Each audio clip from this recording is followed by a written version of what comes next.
Ever find yourself in a conversation maybe feeling like you're missing something, like a phrase just goes right over your head? Mm-hmm. Happens all the time. Or maybe you want to sound, a bit more natural, more colorful, but you're not quite sure how. Absolutely.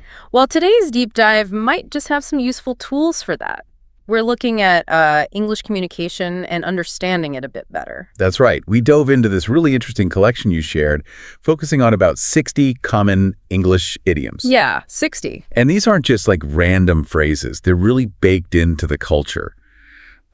Understanding them is almost a shortcut to getting how native speakers often communicate. Totally. And the source material, it presented them almost like a discovery process, right? Showing how they pop up in real chats. Yeah, everyday situations, work, meeting people. Exactly. So our mission today is to unpack some of the, let's say, most useful ones, get into their meaning, the nuances, how they're actually used. And hopefully give folks a feel for that sort of cultural understanding they unlock. Because they often hint at more than just the literal words, Right. Shared ideas, maybe values. Precisely. It's those implied meanings that make conversations richer. Okay, let's dig in. How about starting with something basic, like first impressions? The collection had break the ice. Break the ice. Yeah. Yes. Classic. It's all about getting past that initial, maybe slightly awkward feeling when people first meet. Like smoothing things over? Exactly. Yeah. The example was sharing favorite foods at the start of a meeting. Just something small to get people talking, relax the atmosphere a bit. Makes sense. Creating rapport. Mm-hmm. And it kind of reflects that cultural thing in, well, many English-speaking places about being polite, making people feel at ease right away. It sets a tone. And what's interesting, you pointed this out, is how fixed it is. You can't just say, I broke ice, or... No. Or broken ice. It doesn't work. It has to be break the ice, that specific phrase. Yeah, that rigidity is super common with idioms. They're like little fixed units of meaning. Mess with them and they just sound wrong. So knowing that helps you spot them, but also use them correctly. Absolutely. So for anyone listening, maybe think about your next networking thing or team meeting. How could you, consciously try to break the ice? Good challenge. Okay, switching gears now. What about celebrating success? Big time success.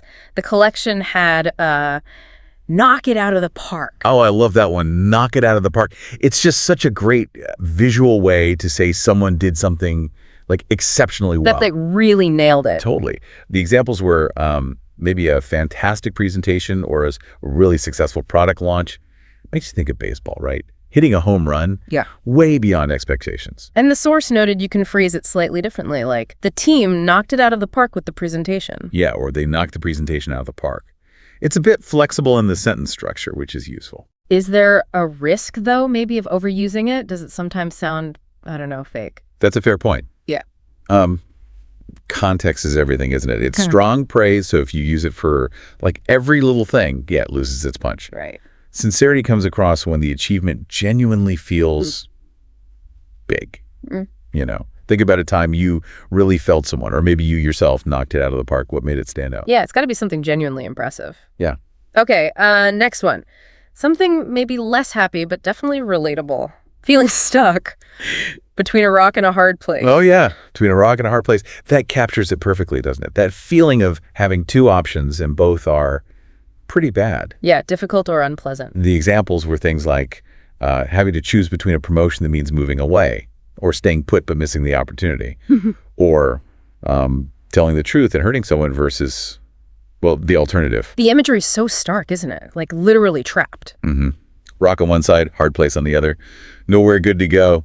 And sometimes, as the source mentioned, one of the bad options isn't even spelled out, but you still feel totally cornered. Exactly. That sense of having no good way out. It's, sadly, pretty universal. Recognizing the idiom helps you name that feeling. Yeah, it helps articulate it. And it's sort of an acknowledgement that, sometimes life just deals you tough choices. No easy answers. Right. Okay, let's lighten it up a bit. How about secrets? Spill the beans. Spill the beans. Yeah. That's a good one. It means revealing secret or private info, but usually by accident. Unintentionally. Yeah, that's the key part. Like the example of accidentally letting slip someone's engagement is whoops, didn't mean to say that. A slick of the tongue. The image is great, isn't it? Beans just tumbling out, like the secret escaped. Mm-hmm. And the collection was clear about that unintentional aspect. You wouldn't say someone spilled the beans if they deliberately told a secret. So it's more about carelessness, maybe. Often, yeah. Or just getting caught up in the moment. It's a good little reminder, maybe, to be careful with confidential stuff. For sure. Okay, how about something playful? Pulling your leg. Pulling your leg. That's just teasing, right? Joking around with someone, but in a nice way. Lighthearted. Exactly. The example is a coworker joking about needing to work super late. It's meant to be funny, not mean. The picture in my head is someone literally tugging your leg. It's kind of silly. It is, and that playful intent is crucial. If it crosses the line into being nasty, it's definitely not pulling someone's leg. Right. Tone matters. And your relationship with the person. Absolutely. It's a Yeah. really common way people, build a bit of fun and connection in everyday chats. Have you had your leg pulled recently? Or pulled someone else's? Huh, maybe. Okay, let's talk about extreme happiness. That feeling of being like totally elated on cloud nine. And cloud nine, yeah, beautiful phrase, describes being incredibly happy, just ecstatic. Floating on air. The examples were perfect, like getting those impossible Taylor Swift tickets or maybe getting engaged, that level of joy. Yeah, way up high, super happy. And the source reminded us about the grammar, right? Conjugating the verb to be. Yeah, I'm on cloud nine, she was on cloud nine. You need that linking verb. It really captures that peak emotional state, doesn't it? What puts you on cloud nine, listener? Worth thinking about. It is. And it's funny how everyone recognizes that feeling, even if the reasons are totally different. It's a great shortcut phrase for pure joy. Okay, but sometimes things, well, they go wrong. And you have to just start over, start from scratch. Right, start from scratch means beginning something right from the very beginning, usually because something went wrong before. Like a setback. Exactly. The examples were your computer crashing and losing all your work. Ooh. Or maybe learning a language right from lesson one, back to basics. That idea of a clean slate, wiping everything away and starting fresh. It implies that previous efforts are gone or failed. We've all been there, haven't we? Had to start some project or skill over from zero. It speaks to resilience, I think. Definitely. Facing a setback and starting again. And, while it's frustrating, sometimes starting from scratch actually lets you do it better the second time. Fresh perspective. True. Okay, now, who's in charge? Who makes the decisions? The idiom is call the shots. Call the shots. Yeah. Yeah, straightforward. Means being the one in control, making the key decisions. Now having the authority. Examples were like, well, in your own house, you usually call the shots. Or in a team, figuring out who's actually calling the shots on a project. It comes with responsibility, though, doesn't it? Being the one to call the shots. Oh, absolutely. It's about agency, but also accountability for those decisions. Makes you think about situations where you call the shots, or maybe wish you did. And in any group, knowing who calls the shots is just, well, it's crucial for things to work smoothly. Clears up roles. Okay, what about letting someone avoid responsibility or punishment? Let someone off the hook. Let someone off the hook. Yeah, it means releasing them from some kind of obligation, or maybe dodging trouble they were heading for. Giving them a break. Kind of. The examples were like, maybe someone else finishes your part of a project, so you're off the hook. Or perhaps a boss lets you off the hook for a mistake, maybe with a warning. There's a sense of relief in that, isn't there, being let off the hook? Huge relief. Yeah. It touches on ideas like forgiveness, maybe leniency. When is it right to do that, though, to let someone off the hook? It's often a judgment call. It really is. You have to weigh things up, the situation, the person, the consequences. Sometimes being lenient is actually better in the long run. Okay, now regrets. Things that have happened that we can't change. Cry over spilled milk. Ah, yes. Don't cry over spilled milk. Such a practical idiom. It means don't get upset or waste energy worrying about something that's already done and dusted. Can't be undone. Like spilled milk, you just clean it up and move on. Exactly. The example was a client firing a team after a missed deadline. Okay, it happened. What's next? Dwelling on it doesn't help. It really pushes for a forward-looking, solution-focused attitude, doesn't it? Absolutely. Learn from it, sure, but don't get stuck crying over the spilled milk. Fix what you can now. Good advice. Okay, sometimes you just have to do something unpleasant but necessary. Bite the bullet. Bite the bullet. Means facing up to something difficult or nasty and just doing it, usually with a bit of courage or stoicism. Grin and bear it, kinda. Yeah, pretty much. The examples were things we often put off, like filing taxes or maybe tackling that disastrously messy garage cleanup. The image is pretty intense, right? Biting a literal bullet, supposedly to endure pain. It is. It conveys that sense of needing resolve, just gritting your teeth and getting through something you'd rather avoid. We all have those tasks, don't we? Things we just need to bite the bullet and do. Mm-hmm. And often the dreading it beforehand is worse than actually doing it. So biting the bullet is about breaking that resistance. Right. Taking action. Okay, here's one that means trouble. In hot water. Uh-oh. Yeah, if you're in hot water, you're in trouble. Facing some kind of negative consequence for something you did or didn't do. Got yourself into a sticky situation. Exactly. Examples were things like forgetting a big anniversary. Definitely hot water potential there. Or maybe breaking safety rules at work. Or failing to send that important proposal. The feeling of being scalded. Yeah, it suggests things are not good. You're likely to get burned. It signals repercussions are probably coming. So how do we stay out of hot water? Planning. Responsibility. Pretty much. Paying attention, meeting obligations, and maybe recognizing when you might be heading for hot water is useful too. Gives you a chance to fix things. Good point. Okay, what about when people don't get straight to the point? They talk around it, beat around the bush. Beat around the bush, yes. Means avoiding the main issue, talking indirectly, especially if the topic is awkward or uncomfortable. Dancing around the subject. Exactly. The source mentioned it often happens with delicate subjects. An example was someone taking ages to finally ask someone out, talking about everything else first. We've all seen that, or maybe done it, circling the actual point. Why do we do it? Politeness sometimes. Fear of a bad reaction. Maybe just not knowing how to say the difficult thing directly. Could be. But usually being direct, while maybe harder initially, is often clearer in the long run, isn't it? Yeah, avoids confusion. Recognizing when someone is beating around the bush can be helpful too. Maybe gently steer them back. Good strategy. It's all about that balance between being tactful and being clear. Okay, how about trends? When everyone starts doing the same thing. Jump on the bandwagon. The bandwagon effect. Yeah, jump on the bandwagon means joining something just because it's popular or fashionable. Everyone else is doing it, so you do too. Like following the crowd? Pretty much. Yeah. The examples were fun, like suddenly everyone in California learning pickleball, or companies all rushing to use influencers. That image of hopping onto a crowded wagon as it rolls by, it captures that feeling of joining in on what's hot right now. It does. Have you ever jumped on a bandwagon? A trend, a gadget, a hobby? Probably. It can be fun, but it also makes you think, am I doing this because I genuinely like it or just because it's popular? Exactly. And for businesses, understanding that bandwagon effect is, well, it's vital for marketing, isn't it? Seeing how trends catch on. For sure. Okay, last one from our selection. Describing something really common, maybe even a bit unremarkable. A dime a dozen. A dime a dozen. Right. Means something that's very common, easy to find, maybe cheap. And often, yeah, there's a slight negative vibe, like it's not special or unique. So common it's almost worthless, like you could buy lots for just a dime. That's the idea.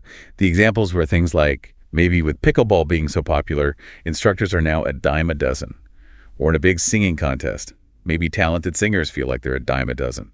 Hard to stand out. It really emphasizes that lack of scarcity, doesn't it? And that need to be different, maybe. I think so. It reflects a value placed on uniqueness, perhaps. What skills or qualities aren't a dime a dozen? That's the interesting question. Makes you think about what really has value, what stands out from the crowd. Exactly. In a world full of options, it's a reminder about what makes something or someone truly special. Wow. Okay, so we've covered quite a few of those 60 idioms from the source material.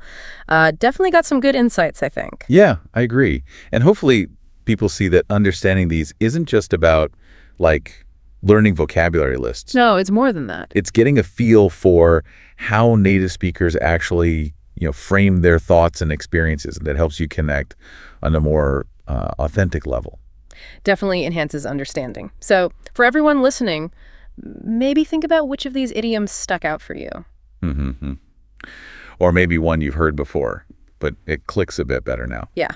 And maybe try to notice them this week, or even use one. And of course, you could always go back to the source material we looked at, explore the rest of those 60. Absolutely. The more you grasp these nuances, the better your comprehension gets, and the smoother your own communication can become. It's all part of the journey, isn't it? Language learning. It really is. Every phrase, every idiom you get comfortable with, it's another step, another way to connect with the English-speaking world. So, yeah, Keep exploring, keep listening. Keep unlocking those levels of understanding. Nicely put. And maybe just think about how these little phrases, these idioms, are almost like tiny windows into how a culture thinks. It's fascinating stuff when you really look at it. Welcome to the deep dive. You know, as you get more comfortable with English, you start noticing them, don't you? What's that? These like quirky little phrases native speakers use all the time, idioms. Idioms. Yeah, they're not just random words, are they? No, exactly. They're like secret codes almost. They unlock this deeper level of understanding. And make you sound much more natural, too. Totally. They offer a really fascinating glimpse into the language, the culture behind it. Absolutely. Think of them as linguistic shortcuts, you know, packing a lot of meaning into just a few words. Right. And for listeners, mastering these can really well elevate your communication. That's exactly what we're diving into today. We've gathered, 60? Yeah, about 60 of the most common and really useful English idioms. So our mission basically is to unpack what each one means. Give you a feel for how to use them in like normal situations. Yeah, and maybe even touch on where some of them come from. Some origins are pretty interesting. Definitely. Okay. It's all about giving you that sort of insider knowledge. To boost your confidence. Okay, let's jump in. So imagine you're in a social situation. Maybe it's a bit awkward. Yeah. You want to get things started, get the conversation going. What do? You break the ice. Break the ice. Yeah. What's interesting about this one is the image, isn't it? Like cracking a frozen surface so conversation can flow. Yeah, it overcomes that initial stiffness. Exactly, that formality. Right, and you can see how useful this is. Say you're at a new team meeting. Everyone's a little quiet. Uh-huh. You could try to break the ice by maybe sharing a funny observation or asking a lighthearted question. Yeah, it just eases everyone into a more comfortable space. Okay. Now, let's say you're trying to solve a problem and someone describes the issue perfectly, like with total accuracy. Okay. You'd say they hit the nail on the head. Hit the nail on the head. It's such a vivid way to say someone's precisely right, don't you think? Yeah, like actually hammering a nail straight in. One perfect hit. Exactly. So if you've been wrestling with a project and a colleague just pinpoints the exact cause. You could say, you totally hit the nail on the head. It's the communication. Right. Much more impactful than just, you're right. Definitely. But what happens when you're like completely wrong, totally off track in your thinking? Then you might be barking up the wrong tree. Barking up the wrong tree. I like that one. Yeah. Picture a dog, right? Barking like crazy at the bottom of a tree. Convince something's up there. But it's long gone. It really highlights that wasted effort, pursuing the wrong idea, or maybe accusing the wrong person. That image really sticks, doesn't it? It does. So if someone thinks you did something, like, I don't know, took their keys. And you didn't. You could say, hey, if you think I took your keys, you're barking up the wrong tree. Yep. Redirects them pretty clearly. Okay. Now, life isn't always easy. How do we talk about facing something unpleasant but, necessary? We often say you have to bite the bullet. Bite the bullet. It suggests facing something difficult, maybe painful, with courage. Stoicism, almost. Is there an origin for that? It sounds intense. Well, there's the theory, it's a bit gruesome, that it comes from the old practice of giving soldiers an actual bullet to clench between their teeth during surgery, before anesthesia was common. Wow. Okay, that puts it in perspective. Doesn't it? So if you're putting off something like a dentist appointment, you might say, I really don't want to, but I guess I'll just have to bite the bullet and book it. Exactly. Now, on a slightly lighter note, what if you're just feeling a bit sick? Not terrible, but not great. Oh, like just generally unwell? Yeah. You might say you're under the weather or feeling under the weather. Under the weather. Okay. Where does that come from? The idea, supposedly, is that sailors who felt sick would go below deck. To get out of the rough weather. Exactly. To be sheltered. So it's a pretty common, quite gentle way to say you're not feeling your best. Right. So you could text a friend, feeling a bit under the weather today. Think I'll stay in. Perfect. It explains why you're not quite up to speed. Okay. Now, what about when something bad has happened and, well, there's nothing you can do about it. It's done. Then the advice is, don't cry over spilled milk. Classic. It's a great one, isn't it? It encourages you not to waste energy worrying about things that are finished, things you can't change. Focus on moving forward instead. Precisely. That's such practical wisdom in a simple image. If you I don't know, break your favorite mug.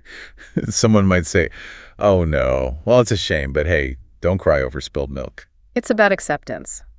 Okay, let's switch gears. Secrets. Ooh, secrets. How do you describe accidentally revealing something that was supposed to be kept quiet? That's when someone lets the cat out of the bag. Let the cat out of the bag. Where on earth does that come from? Well, one fun theory relates to old markets. Apparently, sometimes a seller would try to trick a buyer by putting a cat in a bag or a poke instead of the piglet the buyer paid for. Serious? So the story goes. And if the buyer opened the bag, well, the cat was out. The secret was revealed. That's brilliant. So if someone accidentally mentions the surprise party in front of the birthday person. You'd say, oops, looks like Dave just let the cat out of the bag. Got it. Yes. Is there another way to talk about revealing a secret? Maybe not always by accident. Yes, you could also say someone spilled the beans. Spilled the beans. Similar, though. Similar, yes. Yeah. It means to reveal a secret. But spilling the beans might sometimes feel a bit more intentional. Or maybe just careless, rather than purely accidental. Okay. A subtle difference. So if someone's being questioned and finally tells everything about a secret plan. You might say he finally spilled the beans about what they were planning. Makes sense. Okay, let's talk money. Something's incredibly expensive. What's the idiom? We say it costs an arm and a leg. Costs an arm and a leg. That really gets the point across. It does. It emphasizes a really significant expense. Like you're sacrificing something major to afford it. Definitely. Buying that house cost them an arm and a leg. You get it immediately. And you do. Now, on the flip side, what if someone tries to save money, but they do it badly? Taking shortcuts.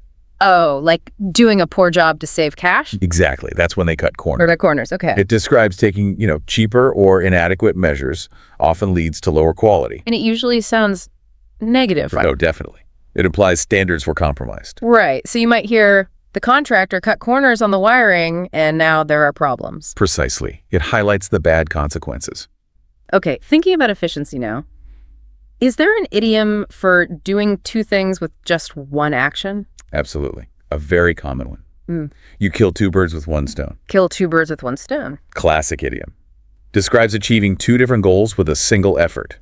Maximum efficiency. Very useful in a busy life. Totally. Like, I killed two birds with one stone by dropping off the library books on my way to the supermarket. Perfect example. Being efficient with time and effort. Okay. Now, what about responsibility? When it's someone else's turn to act or make a decision. We say the ball is in your court. The ball is in your court, like in tennis. Exactly like tennis or similar sports. Once you hit the ball over the net, it's in their court. It's their turn. So it clearly shows the responsibility for the next step lies with the other person. Yep. I've sent you the report. The ball is in your court now. Clear. And what about someone who's really sharp, quick thinking, efficient? We'd say they are on the ball. On the ball. Suggests someone is alert, competent, understands things quickly, they're responsive, don't miss anything. That's the kind of person you want on your team. Definitely. Our new assistant is really on the ball. She's already sorted everything out. Nice. Okay, let's talk about effort. Putting in a lot of work, often late at night. When someone works very late, maybe studying or finishing a project, they burn the midnight oil. Burn the midnight oil. That sounds old-fashioned. It is. The image is quite literal, isn't it? Right. From back when people used actual oil lamps to work late into the night. Right. I definitely burned the midnight oil finishing my thesis. Many of us have. She had to burn the midnight oil to get the report done. It conveys that dedication. And what if someone does more than they have to, more than expected? That's when they go the extra mile. Go the extra mile. It means making more effort than is strictly necessary. To achieve something, or maybe just to please someone. That's often linked to good customer service, isn't it? Very often. The hotel staff really went the extra mile to make our stay special. And what about the idea that you need to work hard to achieve something valuable? That classic saying. No pain, no gain. No pain, no gain. It's a proverb, really, but used like an idiom. Suggests you need to endure some difficulty or effort to get success. So true for exercise. Exactly. That gym session was brutal, but hey, no pain, no gain, right? Right. Now, how do we describe supporting someone through everything? Good times and bad times. You say you support them through thick and thin. Through thick and thin. That sounds really solid. It conveys that unwavering loyalty, doesn't it? Supporting someone regardless of the difficulties or the successes. That's real friendship. It is. They've stuck together through thick and thin for decades. Okay. What about the opposite, maybe? When someone finally gives up after trying really hard for a long time. They throw in the towel. Throw in the towel, like in boxing. Exactly. It comes from boxing. When a fighter's corner throws a towel into the ring, it signals they're conceding defeat, giving up. Ah, okay, so it means to give up, admit defeat. Yep. A clear sign someone's reached their limit. After trying to fix that old washing machine for weeks, he finally threw in the towel and bought a new one. We've all been there. Now, what if a plan fails and you have to start completely over from the beginning? Then it's back to the drawing board. Back to the drawing board. It means starting again from scratch after a failed attempt, usually talking about a plan or a design, going back to stage one to rethink. A common experience, unfortunately. It happens. The client hated the initial design, so it's back to the drawing board for the creative team. Right. Now, let's think about actions versus just words or promises. Oh, that's perfectly summed up by actions speak louder than words. Actions speak louder than words. Very true. It emphasizes that what someone actually does is a better indicator of their intentions or feelings than just what they say. Absolutely. Someone might promise to help, but if they never show up, well, actions speak louder than words. It's a good reminder to watch what people do, not just listen to what they say. Okay. How about avoiding a difficult topic? Talking around it. If you're avoiding the main point, not getting to the heart of the matter, you're beating around the bush. Beating around the bush. Describe speaking evasively, maybe hesitantly, often because the subject is uncomfortable or sensitive. I know people who are experts at that. We all do. You might say, stop beating around the bush and just tell me what's wrong. It's a call for directness. Got it. What about actions that really damage a relationship? Maybe permanently. That's described as burning bridges. Burning bridges, ouch. Yeah, it means doing or saying something that harms a relationship so badly, maybe irreparably, that you can't go back. Definitely something to avoid, especially professionally. Absolutely. Even if you hate your job, try not to burn bridges when you resign. Good advice. Yeah. What about the opposite? When it's better not to bring up an old problem, to leave things settled. In that situation, the wisdom is, let sleeping dogs lie. Let sleeping dogs lie. I like the image. Me too. It advises against reopening old arguments or issues that are currently calm. Stirring them up might just cause more conflict. Wise advice for keeping the peace. Definitely. I wanted to ask about that old disagreement, but I decided it was best to let sleeping dogs lie. Okay. Now, what if someone does disrupt things, causes trouble when everything was calm? They are rocking the goat. Rocking the boat. It means doing or saying something that upsets the status quo, causes problems when things were otherwise stable. Not usually a good thing in a team setting, is it? Not usually. Everything was going fine until he decided to rock the boat with that controversial suggestion. Right. Okay, how about following rules? Someone who sticks strictly to the rules. They do things by the book. By the book. Means following regulations, procedures, instructions very precisely. Literally. No deviations. You know those people. Always by the book. Yep. She's very meticulous. She always does everything strictly by the book. Okay.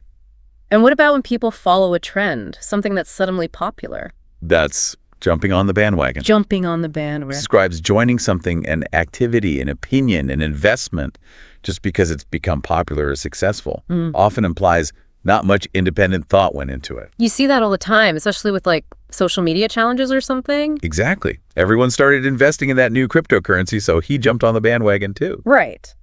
Now, what if something is late? It happens later than planned, but it's still okay. It's still appreciated. That's where better late than never comes in handy. Better late than never. It acknowledges that, yeah, it's late, but it's still better that it happened or got done than if it never happened at all. A very forgiving phrase. It is. My birthday card arrived a month late, but oh well, better late than never. Exactly. What if someone misses an opportunity completely because they were too slow? They missed the boat. Missed the boat. Means you lost out on a chance because you didn't act quickly enough. Oh, that's a shame when that happens. It is. He wanted to apply for that job, but he waited too long and missed the boat. Okay. How about watching something carefully? Or someone. You keep an eye on them, or it. Keep an eye on. Means to watch attentively, often for safety, or to make sure nothing goes wrong, or just to monitor. Essential for parents. Or looking after luggage. Definitely. Could you keep an eye on my bag for a second? Right. What if you need to understand the hidden meaning? What's not being said explicitly. Then you need to read between the lines. Read between the lines. Refers to understanding that implied or unstated meaning in what someone says or writes, looking beyond the literal words. A really important skill in communication, isn't it? Crucial. He said he was fine with the decision, but reading between the lines, I think he was actually quite upset. Yeah, I get that. Now, what if someone tells you something, but you probably shouldn't believe it completely or take it too seriously? You're advised to take it with a grain of salt. Take it with a grain of salt. Why a grain of salt? Well, the idea is that a little bit of salt, or skepticism, makes something easier to swallow or accept, perhaps. It just means don't believe it 100%. Be a little doubtful. Good advice for rumors or gossip. Exactly. He's known for exaggerating, so I always take his stories with a grain of salt. Okay. What if someone's just teasing you? Joking around, maybe telling you something untrue to see if you'll fall for it. They're probably pulling your leg. Pulling your leg. Means to joke with someone, tease them, often by saying something that's not true just for fun. A bit of lighthearted mischief. Exactly. Relax, I was just pulling your leg. The meeting isn't canceled. Yeah. Oh, okay. Now, disagreement. What if you want to argue against an idea, not because you disagree, but just to test the argument? You might choose to play devil's advocate. Play devil's advocate. Where does that come from? It has origins in the Catholic Church, actually, in the canonization process for sainthood. There was an official whose job was to argue against the candidate's sainthood, to find flaws. Wow. So now it just means taking an opposing view for the sake of argument. Pretty much. To challenge an idea, explore its weaknesses, make the discussion more robust. Useful. Okay, let me play devil's advocate for a minute. What if this plan doesn't work? Exactly. Now, what if two people are arguing and they're both kind of responsible? It's not just one person's fault. Okay. We say, it takes two to tango. It takes two to tango. Implies that both people involved in a situation, especially a conflict, share some responsibility. A good reminder that blame isn't always simple or one-sided. Definitely. He blamed her entirely for the argument, but really, it takes two to tango. Right. What if you completely agree with someone? You share the same opinion. You see eye to eye with them. See eye to eye. Means to agree fully, have the exact same viewpoint on something. It's nice when that happens. It is. My manager and I don't always see eye to eye on strategy, but on this project, we definitely do. Good. What if someone just can't decide?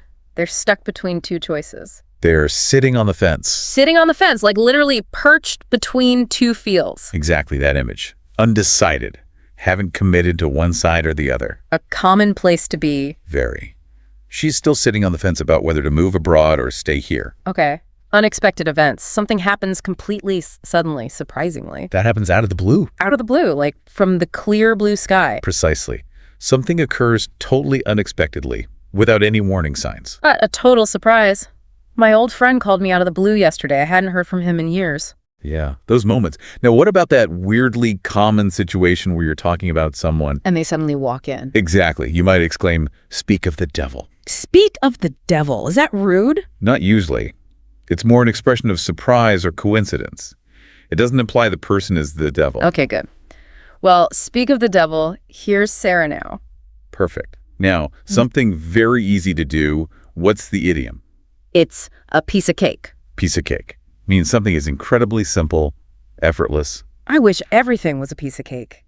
That homework assignment was surprisingly straightforward. It was a piece of cake. Nice when that happens. Yeah. Okay, some advice now.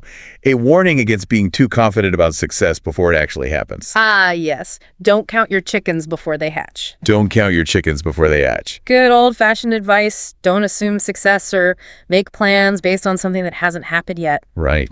Manage those expectations. He's already planning how to spend the bonus, but he hasn't actually got the job yet.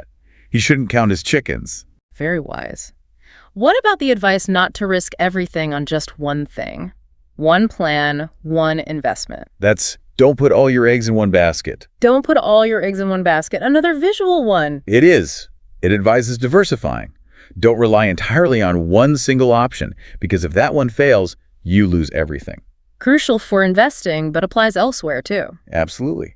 Applying to several universities is smart. Don't put all your eggs in one basket. Makes sense. What if you can enjoy the advantages of two different good situations at the same time? That's having the best of both worlds. The best of both worlds. Sounds ideal. It is. It describes a situation where you get the benefits from two different, usually desirable, opportunities or scenarios. Like working from home sometimes. It could be.